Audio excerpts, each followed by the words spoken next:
بسم الله الرحمن الرحيم إذا جاء نصر الله والفتح ورأيت الناس ইরানের পারমাণবিক স্থাপনায় প্রেসিডেন্ট ডোনাল্ড ট্রাম্পের ভয়াবহ হামলার হুমকির পরই শুরু হলো নতুন ধ্বংসযজ্ঞ। মার্কিন প্রেসিডেন্ট ডোনাল্ড ট্রাম্পের হুমকির জবাবে ইরান কিভাবে আমেরিকার রাডারগুলো গুড়িয়ে দিল?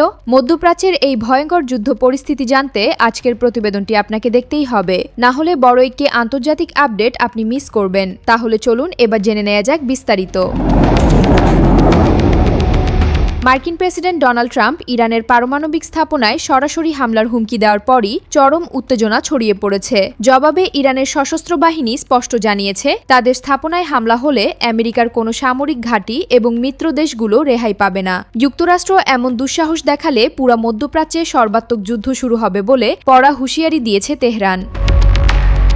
এদিকে হুমকির পরপরই অপারেশন নাসর 2 এর মাধ্যমে কুয়েতে থাকা আমেরিকার সামরিক রাডার ব্যবস্থা পুরোপুরি ধ্বংস করে দিয়েছে ইরানের আইআরজিসি। বসে নেই যুক্তরাষ্ট্র। মার্কিন সেন্ট্রাল কমান্ড জানিয়েছে, হরমুজ প্রণালীতে বাণিজ্যিক জাহাজ রক্ষায় তারাও টানা 11 রাতের মতো ইরানের সামরিক লক্ষ্যবস্তুতে ভয়াবহ মিসাইল হামলা চালিয়েছে। অপরদিকে এই যুদ্ধের বিশাল খেসারত গুনতে শুরু করেছে পেন্টাগন। মার্কিন প্রতিরক্ষা মন্ত্রী জানিয়েছেন, চলমান সংঘাতে ইতিমধ্যে তাদের প্রায় 100 সেনা মারাত্মকভাবে আহত হয়েছে।